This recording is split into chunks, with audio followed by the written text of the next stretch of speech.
ತನ್ನ ಗಂಡನೊಂದಿಗೆ ಹೋಗಿದ್ದ ಮಹಿಳೆ ಮೇಲೆ ಬಾತ್ರೂಮ್ ಕ್ಲೀನ್ ಮಾಡುವ ಆಸಿಡ್ನಿಂದ ದಾಳಿ ಮಾಡಿದ ಪತ್ನಿ.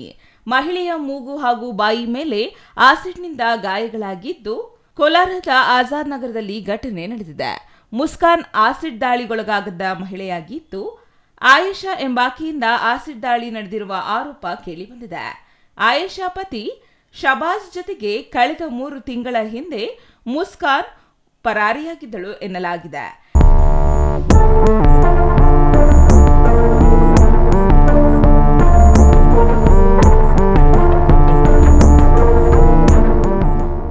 ಇಂದು ವಾಪಸ್ ಬಂದು ಆಜಾದ್ ನಗರದಲ್ಲಿರುವ ತನ್ನ ಸಂಬಂಧಿಕರ ಮನೆಯಲ್ಲಿ ರಾಜಿ ಪಂಚಾಯಿತಿ ಮಾಡುವ ವೇಳೆ ಬಾತ್ರೂಮ್ ಕ್ಲೀನ್ ಮಾಡುವ ಆಸಿಡ್ ಹಾಕಿದ್ದಾಳೆ. ಆಸಿಡ್ ದಾಳಿಗೊಳಗಾದ ಮುಸ್ಕಾನ್ ಕೋಲಾರ ಜಿಲ್ಲಾಸ್ಪತ್ರೆಗೆ ದಾಖಲಾಗಿದ್ದು, ಸ್ಥಳಕ್ಕೆ ಜಿಲ್ಲಾ ರಕ್ಷಣಾಧಿಕಾರಿ ಹಾಗೂ ಗಲ್ಪೇಟೆ ಪೊಲೀಸ್, ಮಹಿಳಾ ಠಾಣಾ ಪೊಲೀಸರು ಭೇಟಿ ನೀಡಿ ಪರಿಶೀಲನೆ ನಡೆಸಿದ್ದಾರೆ.